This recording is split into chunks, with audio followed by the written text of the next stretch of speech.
الرحمن الرحیم۔ عزیزان گرامی قدر، سورہ بقرہ کی آیت نمبر 213 میں اللہ سبحانہ و تعالی نے بہت سی اہم باتیں ارشاد فرمائی ہیں۔ اگر ہم ان باتوں پر غور و فکر کریں تو انشاءاللہ العزیز ہدایت کا راستہ ہمارے اوپر کشادہ ہوتا جائے گا اور ہم انشاءاللہ العزیز منزل حق تک اپنے آپ کو پہنچتا ہوا محسوس کریں گے۔ چنانچہ ارشاد باری تعالیٰ ہے، کان الناس امۃ واحدہ۔ پروردگار فرماتے ہیں کہ دراصل ابتدا میں تمام کے تمام لوگ وہ ایک تھے، یعنی ایک دین پر، ایک ہی عقیدے پر، ایک ہی نظریے پر، ایک ہی سوچ اور فکر سے وابستہ تھے۔ یہاں پر یہ جو اللہ رب العالمین نے فرمایا ہے کہ تمام لوگ ابتدا میں ایک تھے، اس سے مراد کیا ہے؟ مفسرین کی مختلف اس حوالے سے آراء ہیں۔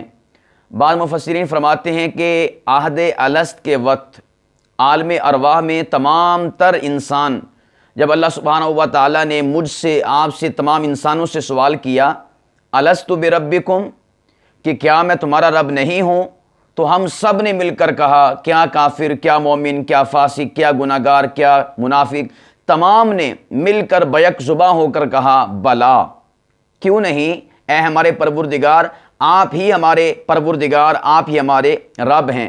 فرعون نے کہا، حامان نے کہا، قارون نے کہا، ابو جہل نے کہا، حضرت موسیٰ نے، ابراہیم نے، نبی اکرم صلی اللہ علیہ وسلم نے، گویا کہ دونوں جو سائڈیں ہیں مومن کی اور کافر کی، دونوں نے اس موقع پر عالم ارواح میں کہا تھا کہ اے پروردگار، تو ہی ہمارا رب ہے اور تو ہی ہمارا پالنہار ہے۔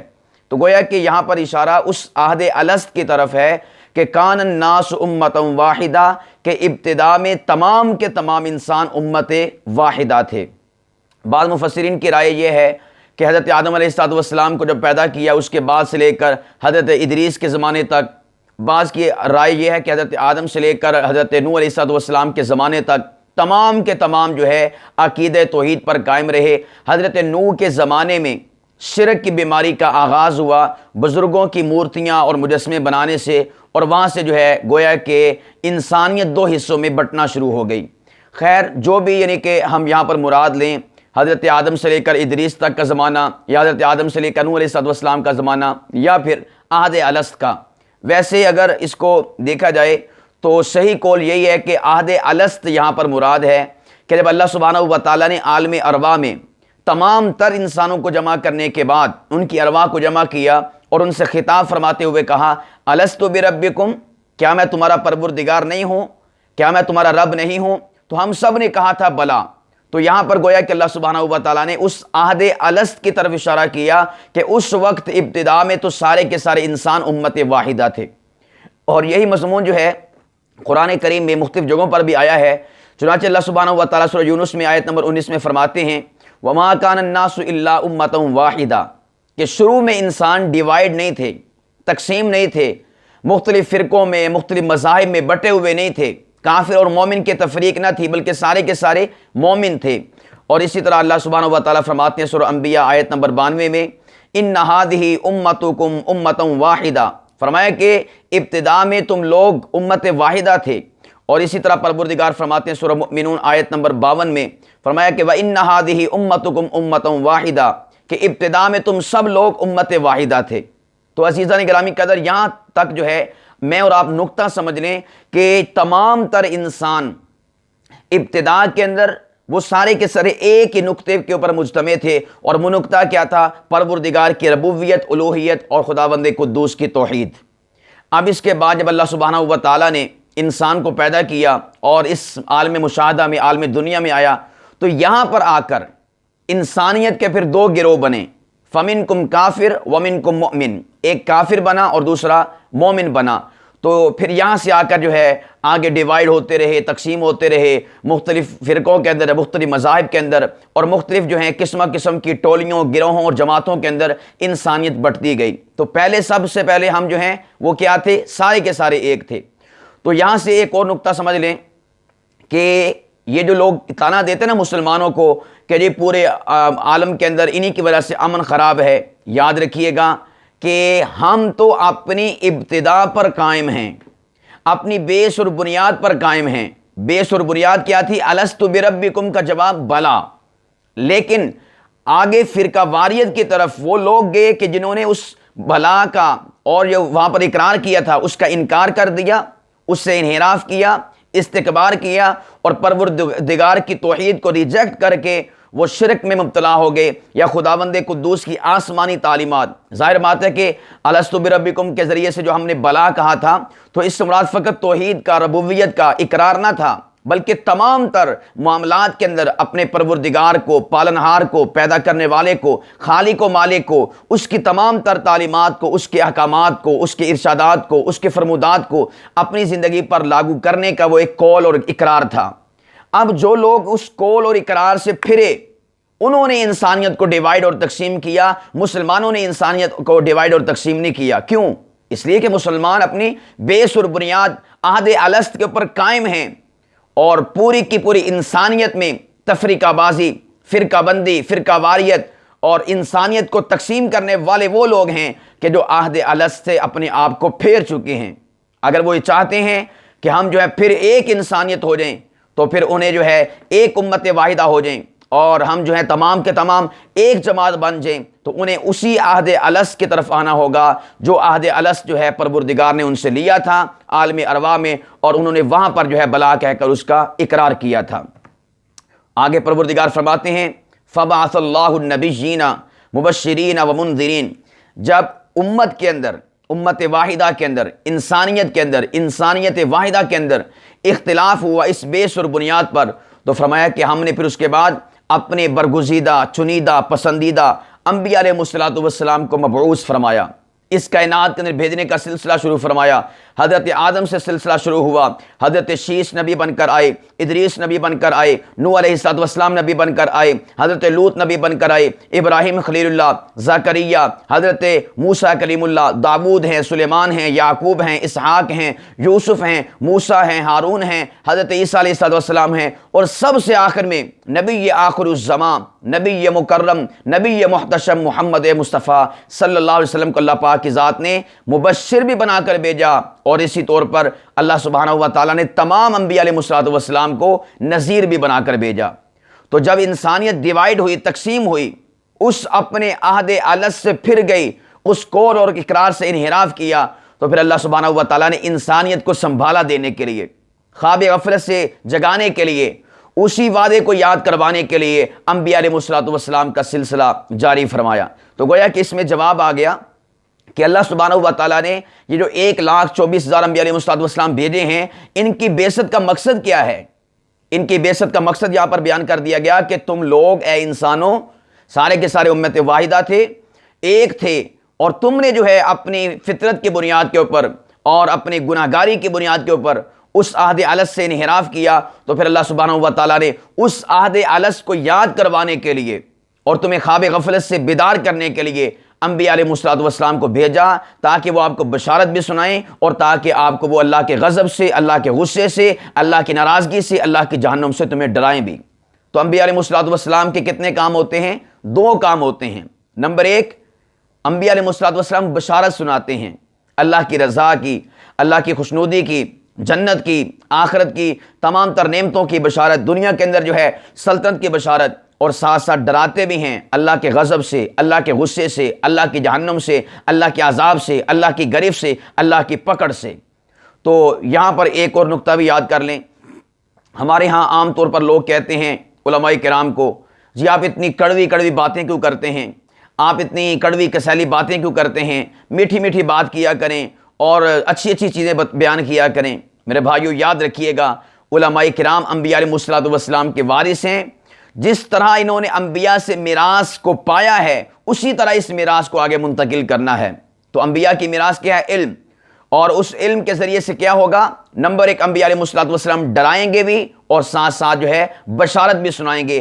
اس لیے علماء کرام سے اس قسم کی ڈیمانڈ نہ کیا کریں کہ علماء کرام جو ہیں ہمیں واقعات سنایا کریں، ہمیں اچھی اچھی باتیں سنایا کریں، جنت سنایا کریں، اللہ کا غصہ نہ بتایا کریں، اللہ کا جو ہے اللہ کی پکڑ نہ بتایا کریں، اللہ کی گرفت نہ پکڑایا کریں، جو قوموں پر عذاب آیا وہ نہ بتایا کریں، جہنم کے سزائیں نہ بتایا کریں، ہمیں ڈر لگتا ہے، یہ ہوتا ہے وہ ہوتا ہے، یہ اچھی بات نہیں ہے۔ تو یاد رکھیے گا، اگر اس طرح علماء کرام کرنا شروع کر دیں تو گویا کہ جو نبوت کی 2 ذمہ داریاں تھیں ان میں سے ایک ذمہ داری جو ہے علماء کرام نے ترک کر دی ہے۔ پھر تو ایسا ہوگا۔ تو اس لیے عوام الناس اس بات کو سمجھ لیں، علماء کرام کی دونوں ذمہ داریاں ہیں، ڈرانا بھی، بشارت سنانا بھی۔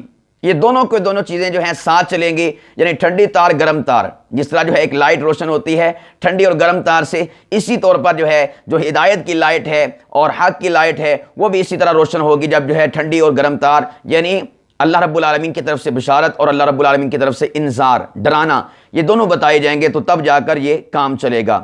تو اس کے بعد اللہ سبحانہ و تعالیٰ فرماتے ہیں ہم نے صرف انبیاء علیہ الصلوۃ والسلام کو نہیں بھیجا، بلکہ فرمایا وَأَنزَلَ مَعَهُمُ الْكِتَابَ بِالْحَقِّ، ہم نے ان کے ساتھ جو ہے کتاب حق کو بھی نازل فرمایا۔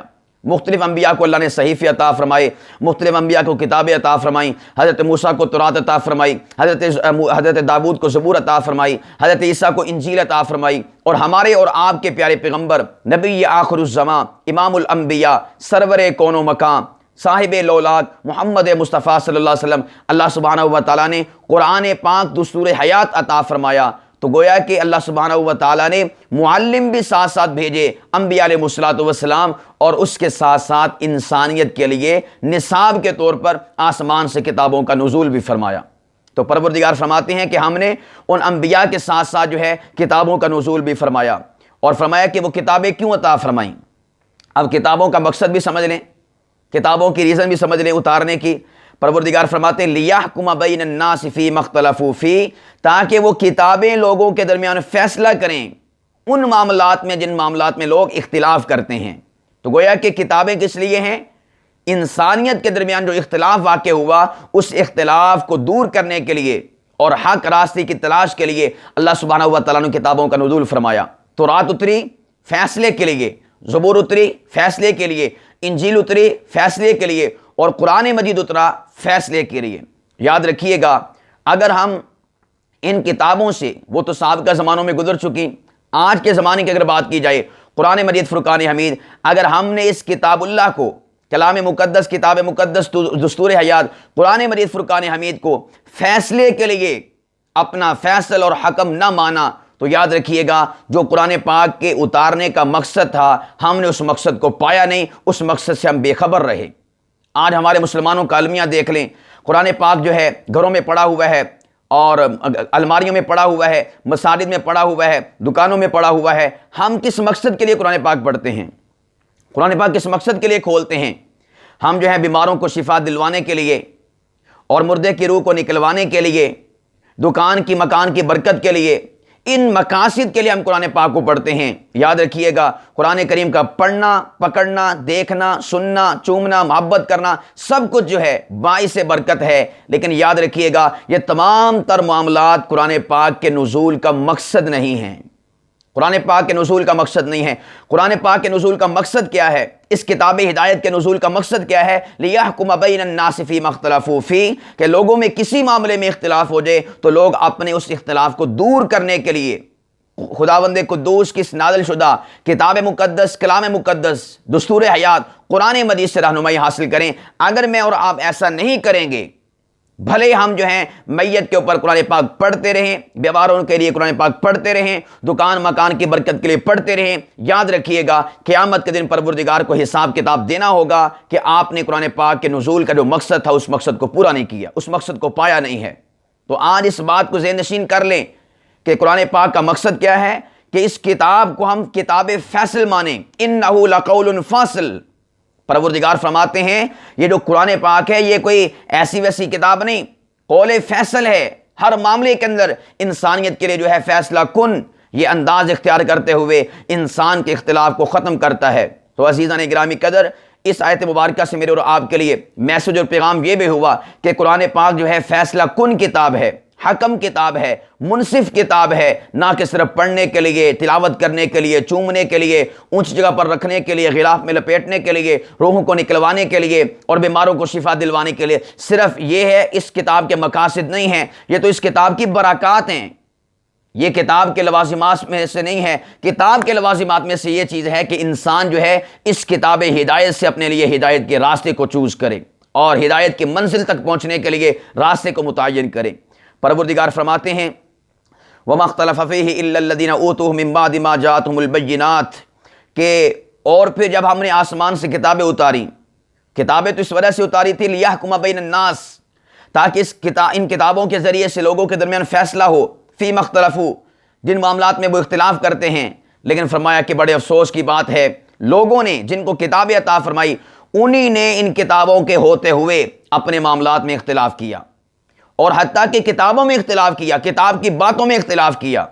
پروردگار فرماتے ہیں کہ ان لوگوں نے کتاب کے آ جانے کے بعد الذین اوتوہ من بعدہ، بعد اس کے کہ ان کو کتاب عطا کر دی گئی، ما جاءتہم البینات، ان کے پاس دلیلیں آ گئیں، روشن واضح ثبوت آ گئے، لیکن باوجود انہوں نے کیا کیا؟ وما اختلف فیہ، اس کتاب میں اختلاف کر ڈالا۔ میرے بھائیو آپ چلیں دیکھیں تورات کو، یہودیوں نے کیا اپنی کتاب کے اندر جو ہے اختلاف کر ڈالا۔ نبی آخر الزمان محمد کریم صلی اللہ علیہ وسلم کی واضح نشانیاں تورات میں موجود تھیں اور آج بھی موجود ہیں، مگر یہ لوگ ان نشانیوں سے اختلاف کرتے ہیں۔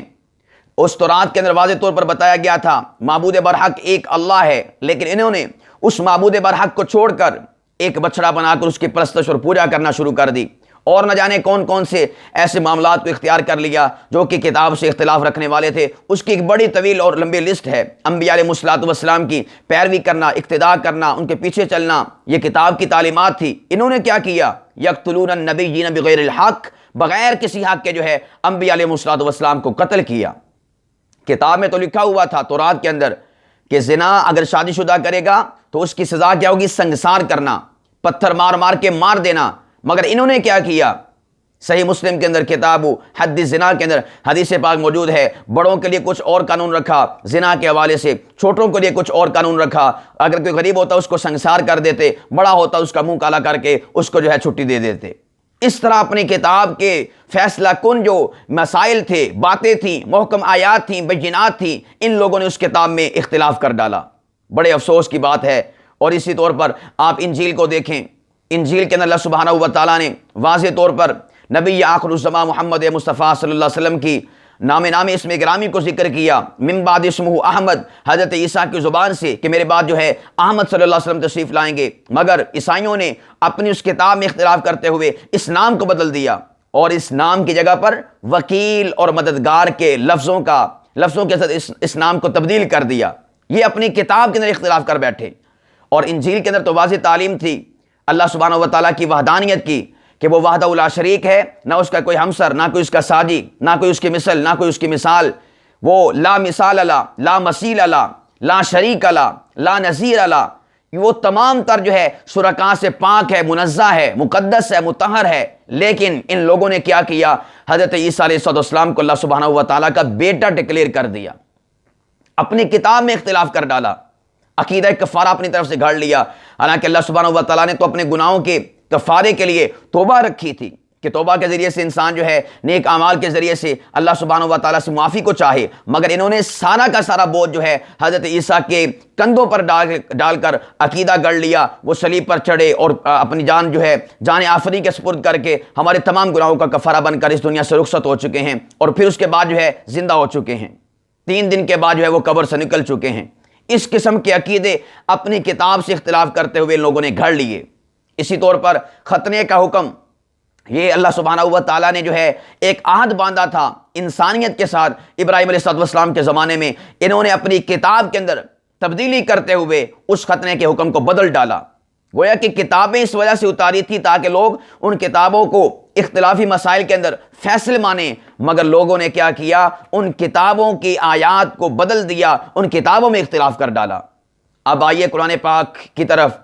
آج کے زمانے میں قیامت تک کے لیے نبی آخر الزمان محمد مصطفیٰ صلی اللہ علیہ وسلم کی بعثت کے بعد، حضور کی نبوت کے بعد، حضور کی تشریف آوری کے بعد، اب قیامت تک کے لیے دستور حیات اور منشور زندگی گزارنے کا طریقہ، سلیبس اور نصاب وہ قرآن مجید فرقان حمید ہے۔ گویا کہ اس کو یوں سمجھیے، اللہ سبحانہ و تعالیٰ فرماتے ہیں وَأَنزَلَ مَعَهُمُ الْكِتَابَ، باقی انبیاء کو بھی کتابیں عطا فرمائی، نبی آخر الزمان کو کتاب قرآن پاک عطا فرمائی، بالحق کی حق کے ساتھ عطا فرمائی۔ یہ کتاب اللہ کیوں عطا فرمائی؟ میرے مسلمان بھائی ذرا کان لگائیں۔ لِيَحْكُمَ بَيْنَ النَّاسِ فِي مَا اخْتَلَفُوا فِيهِ، فرمایا کہ اس وجہ سے تاکہ لوگ اپنے اختلافات کے اندر اس قرآن پاک کو حکم اور فیصل بناتے ہوئے اپنے اختلافات کا فیصلہ کروائیں اس کتاب اللہ کے ذریعے سے۔ مگر میرے بھائیوں، افسوس کی بات ہے کہ ہم بھی انہی لوگوں کی روش پر چلے اور ہم نے اس کتاب میں اختلاف کر ڈالا۔ وہ کیسے؟ کیا قرآن پاک کے اندر جو ہے عقیدہ توحید کے حوالے سے، عقیدہ استعانت کے حوالے سے واضح طور پر یہ آیت مبارکہ موجود نہیں؟ ایاک نعبد و ایاک نستعین، کہ میرے مولا ہم تیری ہی عبادت کرتے ہیں اور تجھ ہی سے مدد مانگتے ہیں۔ گویا کہ جس کی عبادت اسی سے استعانت جو ہے سورہ فاتحہ کے اندر موجود ہے۔ اور ہم نے کیا کیا؟ ہم نے المدد یا رسول اللہ، ایاک نستعین کے مقابلے میں المدد یا رسول اللہ، ایاک نستعین کے مقابلے میں یا علی مدد، ایاک نستعین کے مقابلے میں بہاو الحق تے بیڑا دھک، فَإِذَا رَكِبُوا فِي الْفُلْكِ دَعَوُا اللَّهَ مُخْلِصِينَ لَهُ الدِّينَ۔ اس زمانے کے مشرک بھی جب کشتی بور میں پھنستی تھی تو اللہ کو اخلاص کے ساتھ پکارا کرتے تھے، مگر آج ہماری حالت قرآن سے اختلاف کر ڈالا۔ ہم نے جو ہے بہاو الحق تے بیڑا دھک، یعنی اے بہاو الحق پیر صاحب ہمارے پیڑے کو پار لگا دے، ہم نے قرآن سے اختلاف کر ڈالا۔ اور قرآن تو کہتا ہے یہب لمن یشاء اناسا ویہب لمن یشاء الذکور، بیٹے بھی اللہ دیتا ہے، بیٹیاں بھی اللہ دیتا ہے۔ ہم نے کیا کیا؟ بابا شاہ جمال دے دے پتر رتا لال، یا پیر مروڑی لیلا گڑ دی روڑی تے دے دے پتران دی جوڑی۔ ہم نے کون کون سے جو ہے اختلاف قرآن پاک کے ساتھ نہ کیے؟ عقیدہ توحید کے حوالے سے ہم نے اختلاف کیا، عقیدہ استعانت کے حوالے سے ہم نے قرآن سے اختلاف کیا، اور آل اولاد کے حوالے سے ہم نے قرآن پاک سے اختلاف کیا۔ اور وَإِذَا مَرِضْتُ فَهُوَ يَشْفِينِ، حضرت ابراہیم علیہ السلام کا قول کہ میرے مولا جب میں بیمار ہوتا ہوں شفائیں تو عطا فرماتا ہے۔ اور آج ہم نے کیا کیا؟ ہم جو ہیں نجومیوں کے پاس اور پیروں کے پاس، فقیروں کے پاس، جعلی لوگوں کے پاس، عاملوں کے پاس، نہ جانے کہاں کہاں پر جو ہے ہم نے اس حوالے سے جا کر جو ہے ماتھا نہیں ٹیکا۔ میرے بھائیوں یاد رکھیے، ہم بھی قرآن پاک سے اختلاف کر رہے ہیں۔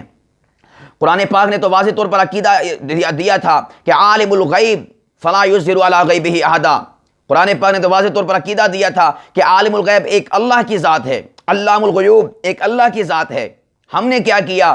عالم الغیب کے مقابلے میں نبی پاک صلی اللہ علیہ وسلم کو ہم نے عالم الغیب کا لقب دیا، عالم الغیب کے نام سے پکارا۔ ہمارے پیارے آقا، ہمارے پیارے نبی مکرم صلی اللہ علیہ وسلم کے پاس اللہ پاک کی ذات نے علم غیب عطا فرمایا، لیکن یاد رکھیے گا حضور علیہ السلام عالم الغیب نہیں ہیں۔ عالم الغیب ایک اللہ کی ذات ہے۔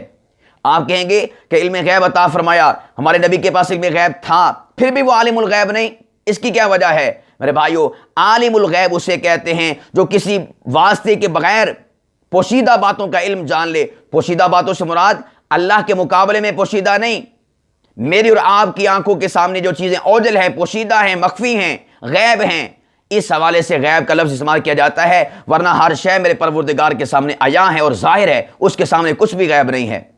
تو اللہ رب العالمین نے تو سورہ انعام پارہ نمبر 7 آیت نمبر 50 میں فرمایا وَلَا عَالَمُ الْغَيْبِ، اے میرے نبی آپ فرما دیں میں عالم الغیب نہیں ہوں۔ قرآن عالم الغیب ہونے کی نفی کرتا ہے اور اللہ کے لیے اس بات کرتا ہے۔ ہم نے کیا کیا؟ اپنے نبی کے لیے ہم نے عالم الغیب کو عقیدے کو ڈکلیئر کر دیا۔ کیا یہ قرآن پاک سے اختلاف نہیں؟ قرآن پاک نے تو واضح طور پر کہا تھا قُلْ إِنَّمَا أَنَا بَشَرٌ مِثْلُكُمْ، اے میرے محبوب آپ فرما دیں کہ میں ایک انسان ہوں، انسانیت میں آیا ہوں، ملائکہ میں، نوریوں میں، فرشتوں میں سے نہیں آیا، بلکہ اس کی نفی فرمائی سورہ انعام آیت نمبر 50 کے اندر، پارہ نمبر 7 کے اندر قُلْ لَا أَقُولُ لَكُمْ إِنِّي مَلَكٌ، فرمایا کہ میرے محبوب آپ فرما دیں کہ میں کوئی ملک، کوئی فرشتہ، کوئی نور نہیں ہوں۔ قرآن نور کی نفی کرتا ہے، ہم نے جو ہے قرآن پاک سے اختلاف کرتے ہوئے نبی پاک صلی اللہ علیہ وسلم کو نور ڈکلیئر کر دیا۔ میرے بھائیوں قرآن پاک جو ہے مختار کل کی نفی کرتا ہے قُلْ لَا أَمْلِكُ لِنَفْسِي نَفْعًا وَلَا ضَرًّا إِلَّا مَا شَاءَ اللَّهُ۔ ہم نے اس کے مد مقابل اختلاف کرتے ہوئے ایک نیا عقیدہ دے دیا کہ نعوذ باللہ اللہ سبحانہ و تعالیٰ کے علاوہ بھی کل کائنات کے اندر انبیاء اور رسل، اولیاء جو ہیں یہ مختار کل ہیں، تمام قسم کا اختیار رکھتے ہیں۔ ہم نے بھی قرآن پاک سے اختلاف کیا۔ یاد رکھیے گا میرے بھائیوں، قرآن پاک سے اختلاف جو ہے رکھنا یہ ہمارے لیے تباہی ہے، ہمارے لیے واہی ہے۔ ابھی بھی وقت ہے ہم لوگ جو ہیں قرآن پاک کو فیصل بنائیں، قرآن پاک جو ہے حکم اور منصف بنائیں، اور اس قرآن پاک کے مطابق جو ہے اپنے تمام اختلافی مسائل کو حل کرنے کی کوشش کریں۔ اب دیکھیں اللہ سبحانہ و تعالیٰ فرماتے ہیں کہ یہ جو یہاں پر فرمایا کہ لوگوں نے اختلاف کیا کتاب اللہ کے آنے کے باوجود، تورات کے آنے کے باوجود، زبور، انجیل اور قرآن پاک کے آنے کے باوجود، وجہ کیا تھی؟ اختلاف کیوں کیا؟ پروردگار فرماتے ہیں بغیم بینہم، بغیم بینہم، ریزن اور وجہ کیا ہے اس حتمی اور فیصلہ کن کتاب کے آ جانے کے باوجود بھی اختلاف کرنے کی؟ فرمایا کہ بغض و اناد اس کی وجہ تھی۔ گویا کہ اس جگہ سے آپ اس بات کو ذہن نشین کر لیں کہ راہ حق کی قبولیت کے اندر اور اس کو قبول کرنے کے اندر جو سب سے بڑی رکاوٹ ہے وہ کیا ہے؟ بغض و اناد۔ بس اوقات جو ہے انسان اتنا زیادہ بغض کا، اناد کا، کینے کا شکار ہو جاتا ہے، اس کے سامنے حق کھڑا ہوتا ہے مگر وہ اس کو قبول نہیں کرتا۔ جیسا کہ اہل کتاب تھے، نبی پاک صلی اللہ علیہ وسلم سراپا حق ان کے سامنے کھڑے تھے، مگر بغض و اناد اور حسد کی وجہ سے انہوں نے نبی پاک صلی اللہ علیہ وسلم کا گویا کہ حق کا انکار کر دیا۔ میرے بھائیوں، میں اور آپ اپنے دلوں سے بغض کو، اناد کو، کینے کو نکالیں۔ ہم اگر اپنے مسلمان جو فرقے ہیں ان میں اگر دیکھیں، بریلوی، دیوبندی، اہل حدیث، ہم اپنے دل سے ان تینوں کا بغض اور اناد نکال کر اس کے بعد جو ہے کتاب اللہ کو پڑھیں، یقین جانے کہ آپ کو حق کی مل جائے گا، آپ جو ہیں حق کی منزل تک پہنچ جائیں گے۔ اگر میرے اور آپ کے دل میں بریلوی کا بغض ہوا یا اہل حدیث کا بغض ہوا یا دیوبندی کا بغض ہوا اور اس بغض کے ہوتے ہوئے ہم نے کتاب اللہ کو پڑھا، تو یاد رکھیے گا ہم ان اپنے عقائد پر ہی جمے رہیں گے، اسی پر کھڑے رہیں گے، کبھی بھی ہم کتاب اللہ سے ہدایت کو نہیں پا سکتے۔ تو شرط کیا ہے؟ جس طرح وہ فرمایا پروردگار نے بغیم بینہم، فرمایا کہ بغض و اناد کی وجہ سے انہوں نے کتاب اللہ کے اندر، اللہ کی کتاب کے اندر جو ہے تبدیلی کر دی، اس میں اختلاف کر دیا۔ تو اپنے دل سے بغض اور اناد کو نکالیں، اس کے بعد کتاب اللہ کو پڑھیں، پھر آپ کو یقین جانیں ایاک نستعین سے یہی بات اور مفہوم سمجھ آئے گا کہ کافی ہے اللہ سب کی حاجت روائی کے لیے، ولی، غوث، کتب، ابدال، نبی ہیں فقط رہنمائی کے لیے۔ کہتے ہو نماز میں ایاک نعبد و ایاک نستعین، پھر بھی پھرتے ہو در بدر مشکل کشائی کے لیے، پھر آپ کو ایاک نستعین سے یہ صدا آئے گی۔ تو اس لیے اس بات کو سننے کے بعد میں اور آپ جو ہیں اپنے دل کو دیوبندی، بریلوی، اہل حدیث یا دیگر جو ہے ہمارے مسالک ہیں ان کے حسد اور کینے سے، بغض سے پاک اور صاف کر کے قرآن پاک کے سامنے اپنے آپ کو سر تسلیم خم کر دیں، اس کے سامنے سرنگوں ہو جائیں۔ پروردگار فرماتے ہیں جب لوگوں نے کتاب اللہ کے آنے کے باوجود، تورات، زبور، انجیل، قرآن پاک، صحائف انبیاء، ان کے آنے کے باوجود بھی بغض و اناد کی وجہ سے اس سے اختلاف کیا، تو اللہ پاک فرماتے ہیں فَهَدَ اللَّهُ الَّذِينَ آمَنُوا، اللہ رب العالمین نے پھر اہل ایمان کو، جن کے دل میں ایمان کی رمق اور چنگاری موجود تھی، انہیں ہدایت عطا فرمائی، لِمَا اخْتَلَفُوا فِيهِ مِنَ الْحَقِّ بِإِذْنِهِ، حق راستے کی طرف ہدایت عطا فرمائی اس اختلاف کے ہوتے ہوئے۔ یعنی گویا کہ لوگ اختلاف کر رہے تھے مگر اس اختلاف کے ہوتے ہوئے بھی اللہ سبحانہ و تعالیٰ نے بعض لوگوں کو اپنے اذن سے، بِإِذْنِهِ ہی، اپنی چاہت سے، اپنی مشیت سے، اپنے ارادے سے، اپنی قدرت کاملہ سے انہیں سیدھے حق کی، سیدھے راستے کی جو ہے تلقین فرمائی اور حق راستے کے اوپر چلایا۔ میرے بھائیو، آج بھی الحمدللہ مسلمانوں کے اندر بہت سارے ایسے لوگ ہیں جو اپنے بغض اور اناد کی وجہ سے قرآن کریم سے اختلاف کرتے ہیں، قرآن کریم کے عقائد سے اختلاف رکھتے ہیں، مگر باوجود اس کے اللہ سبحانہ و تعالیٰ نے ان اختلاف کرنے والوں کے ہوتے ہوئے کچھ ایسے لوگ بھی پیدا فرمائے ہیں کہ جو حق راہ پر چلتے ہیں پروردگار کی اذن سے، اس کی مشیت سے، اس کے ارادے سے، اس کی قدرت کاملہ سے۔ اللہ پاک فرماتے ہیں واللہ یہدی من یشاء الی صراط مستقیم، وہ پروردگار کی ذات ہے، وہ اللہ کی ذات ہے، وہ جسے چاہتا ہے سیدھے راستہ اور حق راستے کی تلقین فرماتا ہے، حق راستے کی، سیدھے راستے کی رہنمائی فرماتا ہے۔ تو عزیزان گرامی قدر، اس ایک آیت مبارکہ سے میرے اور آپ کے لیے سبق اور میسج اور پیغام اور نصیحت کیا ہے؟ نمبر ایک، ہم سارے کے سارے امت واحدہ تھے، انسان نے آ کر اپنے آپ کو ڈیوائیڈ اور تقسیم کر لیا، اور پھر اللہ سبحانہ و تعالیٰ نے انسانوں کو پھر امت واحدہ بنانے کے لیے انبیاء علیہ الصلوۃ والسلام کو مبعوث فرمایا، اور نبی آخر الزمان تشریف لائے، انبیاء کا سلسلہ ختم ہوا، نبی آخر الزمان کی برکت سے العلماء ورثۃ الانبیاء، اب قیامت تک کے لیے تمام تر انسانوں کو امت واحدہ بنانے کے لیے علماء کرام انبیاء کی نیابت کے اندر اور وارث بنتے ہوئے جو ہے اپنا کردار ادا کریں گے۔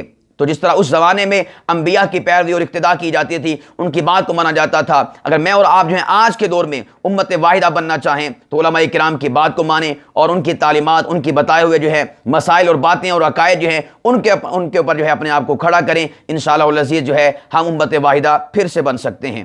اسی طور پر قرآن کریم جو ہے یہ فیصلہ کن کتاب، قول فیصل ہے، ہمارے تمام تر اختلافی مسائل کا حل ہے۔ میں اور آپ جو اس حوالے سے قرآن کریم کے سامنے سرنگوں ہو جائیں، اپنے دل سے بغض کو، اناد کو، کینے کو، حسد کو نکال دیں، انشاءاللہ العزیز جو ہے قرآن پاک ہمیں صحیح طور پر رہنمائی فراہم کرے گا، اور پھر کوئی شے جو ہے ہمارے راستے میں اس حوالے سے حق تک پہنچنے کے لیے جو ہے رکاوٹ نہیں بن سکے گی۔ اللہ سبحانہ و تعالی ہم سب کو اس آیت مبارکہ میں جتنی باتیں بیان کی گئی ہیں، جتنا ہدایت کا سامان موجود ہے، پروردگار ہم سب کو ہدایت کی اور سیدھے راستے کی تلقین فرمائے، اور ہمارا خاتمہ ایمان پر، اسلام پر فرمائے وما علینا الا البلاغ المبین۔